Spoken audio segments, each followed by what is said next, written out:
Olá pessoal, tudo bem? Eu sou a Júlia, sejam bem-vindos a mais um vídeo aqui do meu canal. Hoje nós vamos conversar sobre o Morro dos Ventos Vivantes.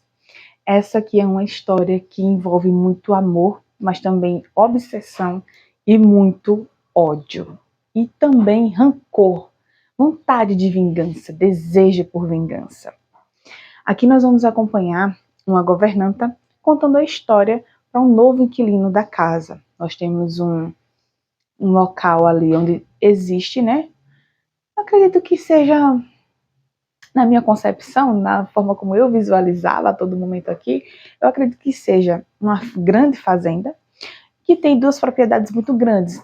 São próximas, mas como a gente está falando de fazenda, de um local assim do campo, não são tão próximas assim, porque tem que andar bastante para chegar de uma mansão para outra. Nós temos a mansão principal, né, que é ali dos donos daquelas terras, que é o Morro dos Ventos Vivantes. O nome da mansão é Morro dos Ventos Vivantes. E nós temos uma granja que fica um pouco mais distante. E, de certa forma, um pouco mais próxima da civilização, digamos assim. É mais fácil ter acesso à granja. Ainda assim, é um local solitário. Então, de início, a gente conhece o senhor Luke Wood, que ele vai morar na granja, ele vai passar uma temporada lá isolado da sociedade. E é essa a intenção dele. E ele vai falar com o seu senhorio, né? Que é o Heathcliff. Heathcliff é um senhor que é proprietário daquelas terras ali e, consequentemente, da granja, e ele vai alugar essa casa para esse rapaz. Esse rapaz, o senhor Lookwood, ele se descreve como uma pessoa solitária, uma pessoa reclusa, mas ele, tendo essa percepção de si mesmo, quando ele chega neste lugar, ele observa que existem pessoas muito mais fechadas do que ele, que é o caso das pessoas que moram no Morro dos Ventos Vivantes.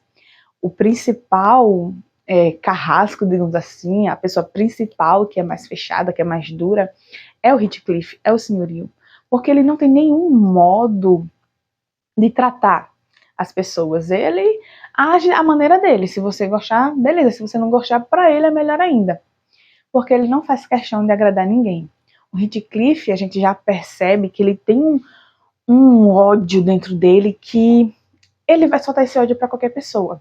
Ele desenvolveu essa questão dentro dele, mas ele não reserva esse ódio só para causa do ódio dele. Não, ele sai destilando esse ódio para todo mundo.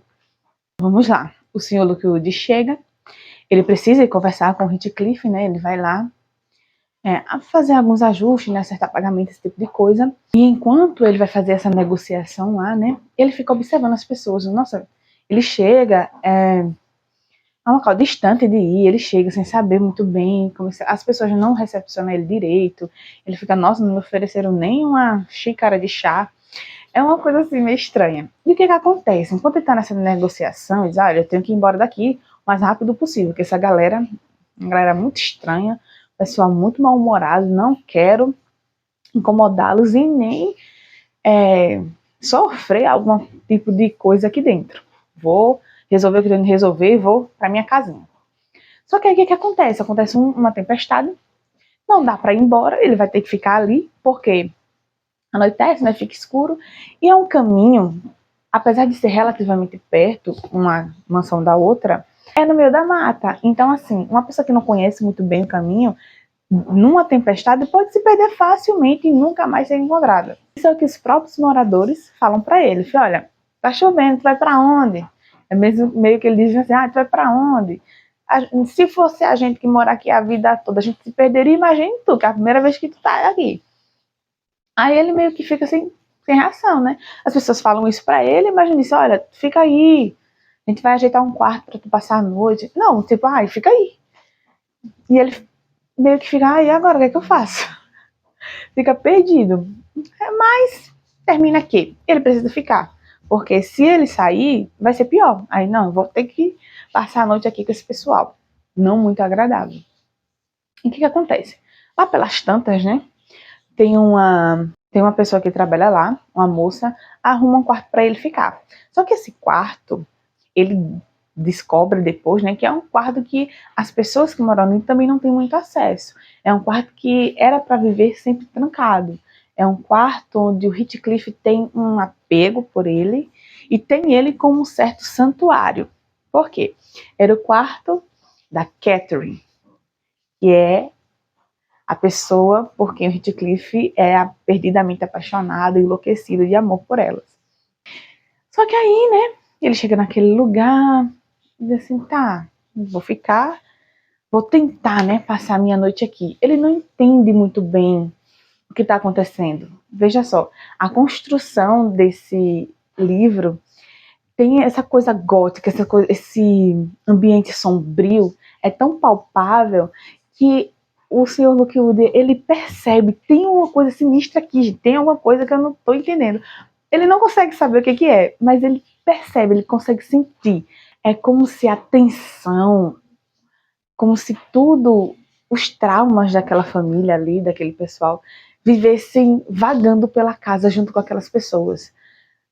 É palpável o desconforto daquelas pessoas, tanto com a presença dele ali, quanto umas com as outras. Parece que eles estão vivendo o presente, mas o passado passeia junto com eles dentro daquela casa. E ele fica se sentindo estranho. Eu vou tentar descansar aqui, e ele vai descansar.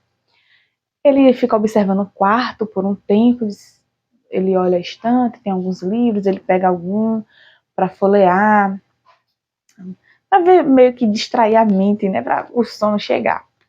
E ele pega um e tem alguns escritos da Catherine, como que ela tivesse usado, é como se ela tivesse usado aquele livro como um diáriozinho. Ela, naquele momento, ela pegou aquele livro e escreveu o que estava acontecendo naquele dia. Tinha acontecido uma discussão, uma briga de família lá, e ela saiu relatando. E ele leu aquilo e ficou muito intrigado com aquilo ali, porque ela narrou um acontecimento entre ela, o Heathcliff, e o outro moço que trabalha na casa. E ele ficou pensando, nossa, como eram essas crianças que viviam aqui, né? E é tão tal que ele vai lendo, continua lendo, fica intrigado, e ele meio que adormece. Fica naquele limbo entre eu estou quase pegando no sono profundo, mas se qualquer barulho que acontecer externo, eu estou atento.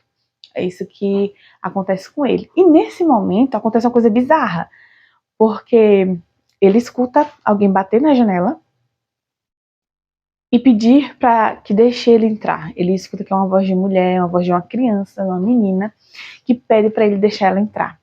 É horripilante essa cena, horripilante. Essa é uma das minhas cenas favoritas aqui desse livro, é essa aqui, o espírito da Catherine bate na janela, porque a gente fica sem saber, é um espírito? Será que é ela mesmo que está lá fora? Será que é uma pessoa mesmo?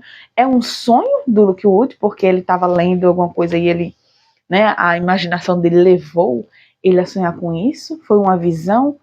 O espírito realmente está lá? Que ele é mal assombrado, que ele não é?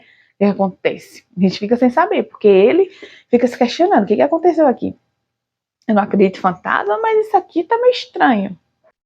Mas enfim, passado essa noite, né, muito conturbada, muito estranha naquele lugar, ele volta para a granja e lá, né, com a governanta que já era de lá, ele decide perguntar, ele fica interessado. A questão toda é que ele fica intrigado, aquela tensão toda, aquele ambiente, aquela atmosfera daquele lugar, deixa ele com a pulga atrás da orelha. Ele fala, rapaz, o que aconteceu aqui nesse lugar? O que acontece? Por que as pessoas são tão hostis? E ele pergunta para a governanta, qual a história do Sr. Heathcliff ali? O que aconteceu com ele? Por que ele é assim meio estranho? Aí ela começa a contar. A governanta é a Nelly, né? E ela, basicamente, a gente tem essa história do Morro dos Ventos Vivantes pela narração da Nelly. É ela que vai contando tudo o que acontece com aquele pessoal. E ela conta, o Sr. Heathcliff, ele é proprietário da casa, mas não é bem assim. Ele chegou aqui criança, porque o principal dono, né, o patriarca da família, que era dono do Morro dos Ventos Vivantes, adotou ele, encontrou ele na rua no dia que ele foi para a cidade, se compadeceu da criança e trouxe para casa. E trazer o Heathcliff para aquela casa já trouxe à tona assim, alguns problemas, porque a esposa dele não ficou muito feliz com isso, porque ele já tem 2 filhos, tem a Catherine e o irmão dela, que, gente, desculpa, mas eu não consegui aprender o nome do irmão dela.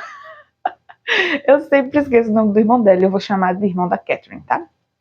E o irmão da Catherine, de cara, assim, já odiou o Heathcliff. Mas a Catherine não. A Catherine era uma criança que tinha um espírito livre. Era uma criança, menina, que tinha que ser polida, né? Naquela época, a história se passa em 1800. Então, assim, e também foi publicada em 1847 ou 49? Ai, não lembro, gente, desculpa. Mas eu vou colocar aqui informação para vocês.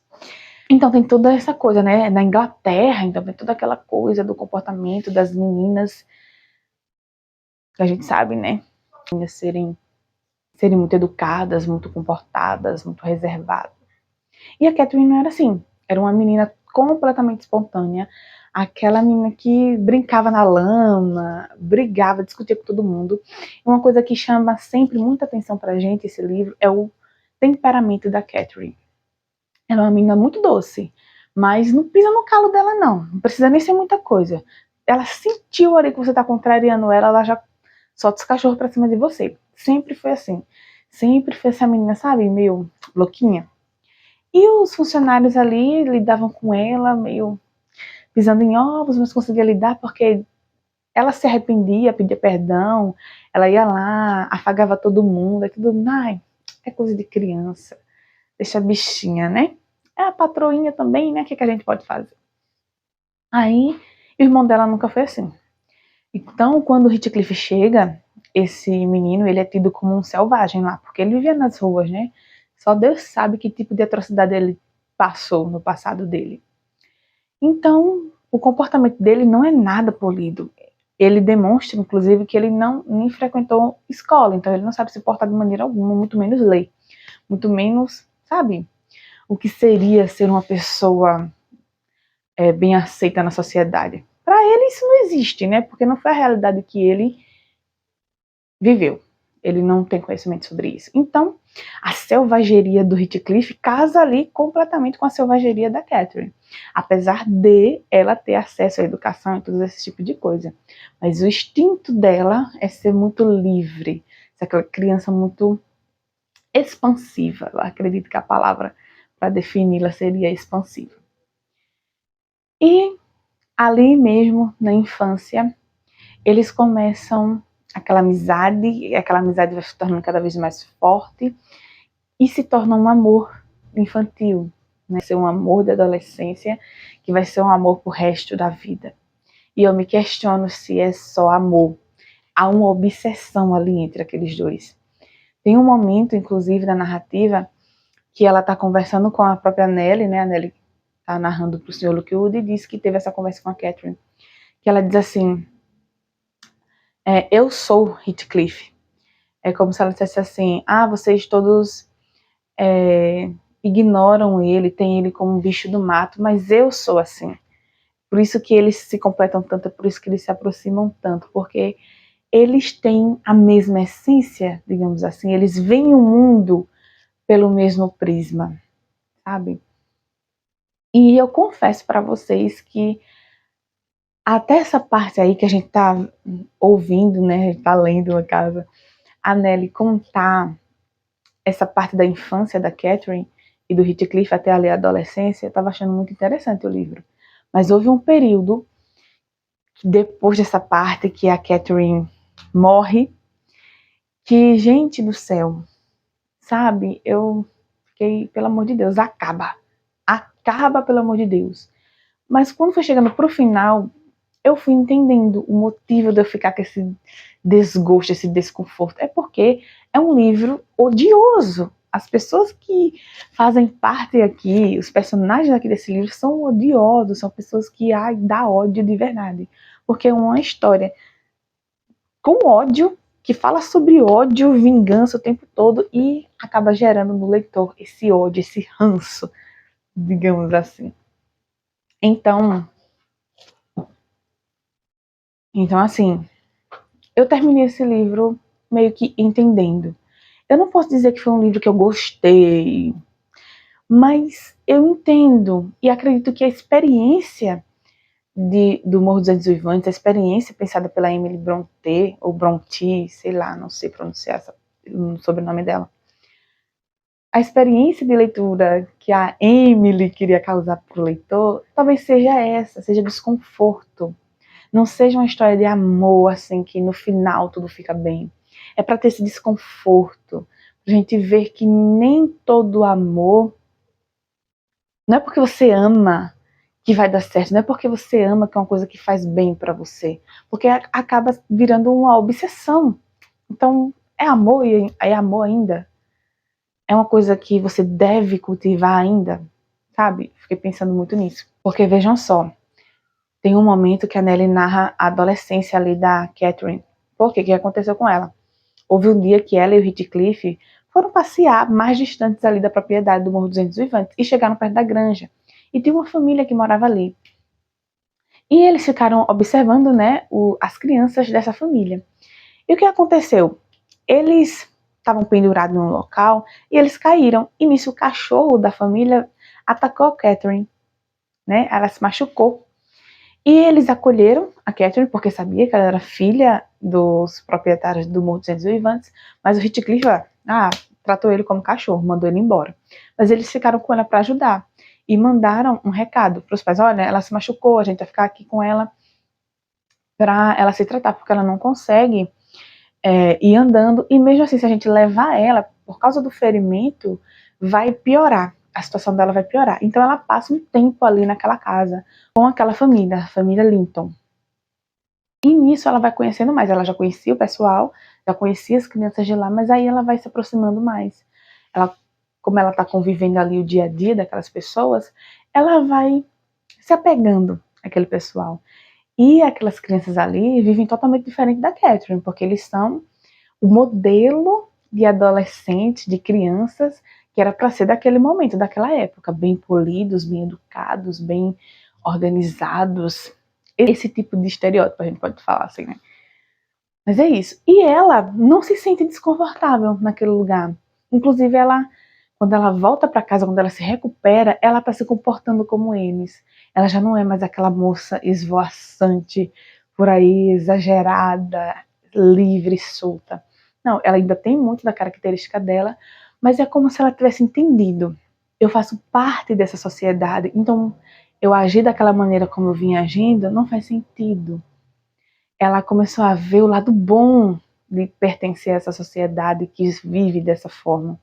Olha, a gente tem dinheiro, a gente vive bem, e para continuar assim, eu tenho que me portar de uma certa maneira.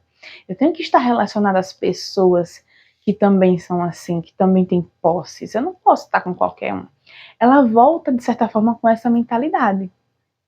Então, quando ela chega, o Heathcliff percebe que ela está meio diferente. E o Edgar Linton, né, que é o rapaz daquela família, começa também a desenvolver um sentimento ali por ela. E ela por ele. Vejam só, ela tem aquele amor pelo Heathcliff, mas ela desenvolve um interesse pelo Edgar. Porque é como que ela visse nele, tipo assim, não, ele seria o par ideal para mim. Eu amo Heathcliff, mas ideal para mim mesmo é quem o Edgar é. E, gente, é isso que acontece. Ela casa com o Edgar. Porque chega um determinado momento que ela tem que escolher. O relacionamento dela entre o Edgar e do Heathcliff vai estreitando. E ela vai chegando numa encruzilhada. Ela fez, olha, eu amo ele. Mas eu sei que se eu... O Heathcliff, né? Ela diz, eu amo o Heathcliff. Mas se eu continuar com ele, eu não vou ter futuro. O meu futuro vai ser só esse aqui e vai ser uma situação complicada. E ela observa o Edgar e diz, não, ele tem posses, ele tem estudo, se eu casar com ele, se eu ficar com ele, eu vou ter uma vida no mesmo padrão que eu tenho agora, ou até melhor. Ela começa a fazer essa reflexão, a colocar na balança o que vale mais a pena para ela.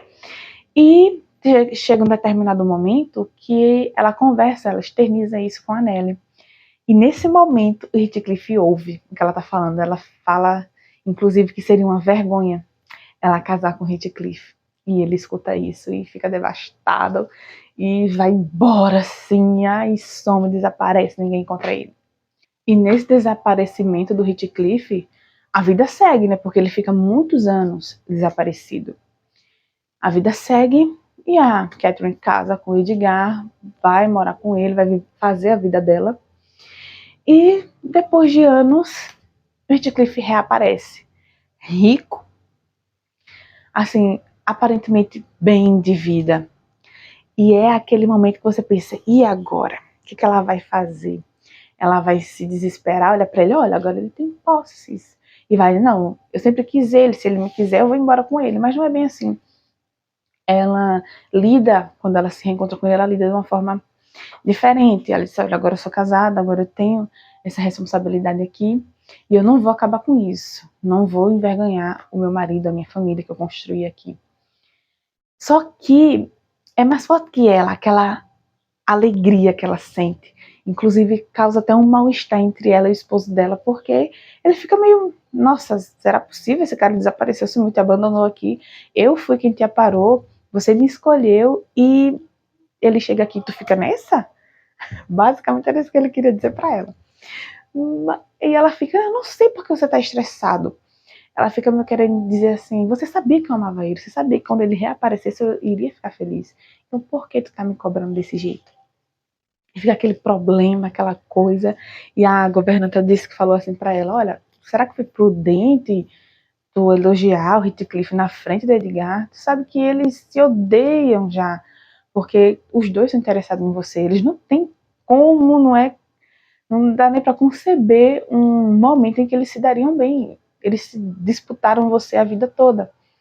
Então, ele conseguiu ficar com você, mas aí o Heathcliff volta e você fica nessa empolvorosa por causa dele. O que o Edgar vai pensar, né? Assim, a gente dá pra entender perfeitamente a situação do Edgar naquele momento, mas ela fica, mas ele é meu irmão, ele foi criado como meu irmão, aquela coisa. Só que, ai, pra cima de mim, Catherine, que eu tô lendo a tua história toda, tu vem com essa. E o Edgar fica incomodado. E eles se encontram algumas vezes, o Edgar permite que ele vá lá, só que o Heathcliff voltou bem de vida, mas ele voltou com o único propósito de vingança. Então ele vai pra lá, ele vai conversar com a Catherine, mas ele vai pra incomodar o Edgar. O papel dele é querer incomodar. Então já viu, né? Eles já não se davam bem. E o outro querendo incomodar, pronto. E o outro querendo incomodar, olha, dá muito problema.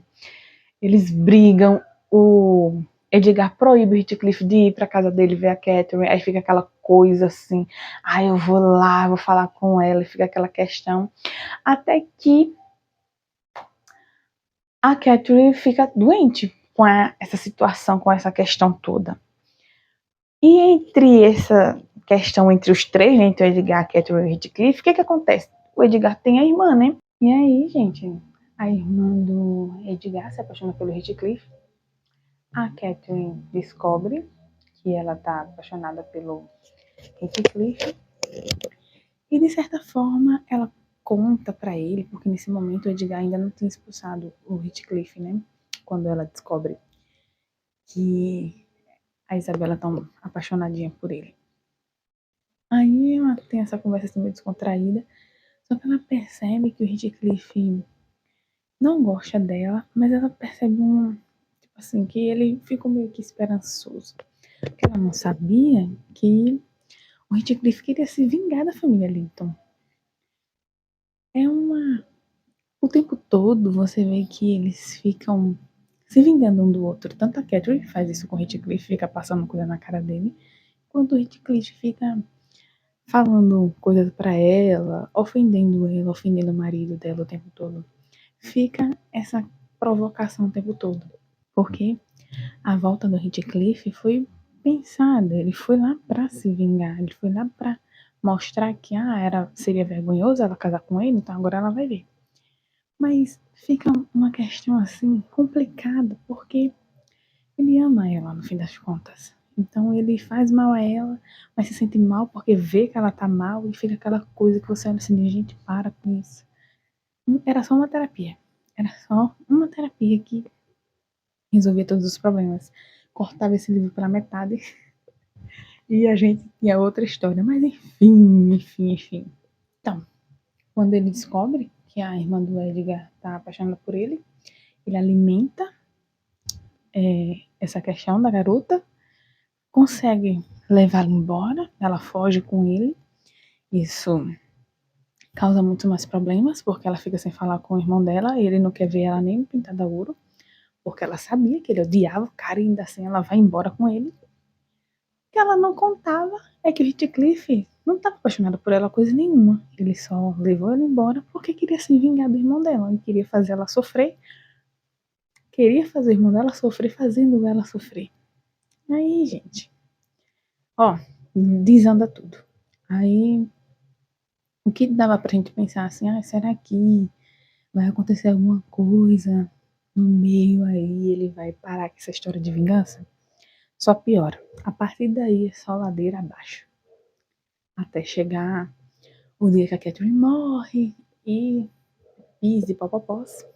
E a vingança do Heathcliff continua. Até que ele consegue tomar para si a posse da casa Morro dos Ventos Vivantes e da granja que era do Edgar Linton. Isso aí envolve a filha da Catherine com Edgar, envolve o filho do Heathcliff com a irmã do Edgar. Então, eu contei muita coisa aqui, mas ainda tem muito pano para manga. Então, eu fiquei pensando assim o tempo todo, gente, vale a pena?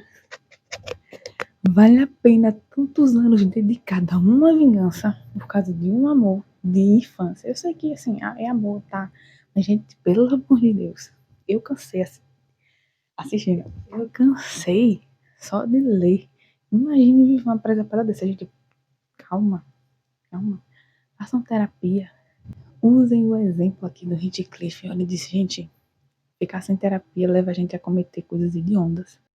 E, gente, quando eu cheguei no final, eu entendi a atmosfera do livro, eu entendi o propósito da autora, mas eu confesso que, por grande parte, assim, da metade pra quase o final, eu tava tipo, pelo amor de Deus, acaba, pelo amor de Deus, já deu, já entendi, ele quer se vingar, ele odeia todo mundo, ele quer fazer todo mundo sofrer, o que ele sofreu, ele quer que todo mundo sofra, beleza, chega, chega. E no final as coisas foram se alinhando, se ajustando no final. Não que a vingança tenha parado, não, nada disso. Mas a conclusão, a forma como a autora concluiu isso aqui, essa vingança, esse império tempestuoso do ódio do Heathcliff, foi muito bom, foi satisfatório para mim. Eu achei muito interessante, mas eu continuo odiando todo mundo. É um saco a maior parte da leitura, porque essas pessoas aqui são odiosas, essas pessoas literalmente são um saco. Então, quando você for ler o Morro dos Ventos Vivantes, não vá achando que é uma história de amor que vai deixar você arrebatado. Você vai ficar arrebatado sim, mas de ódio, tá? Então é isso, gente. Essas foram as minhas impressões. Eu espero que vocês tenham gostado desse vídeo. Até o próximo. Tchau!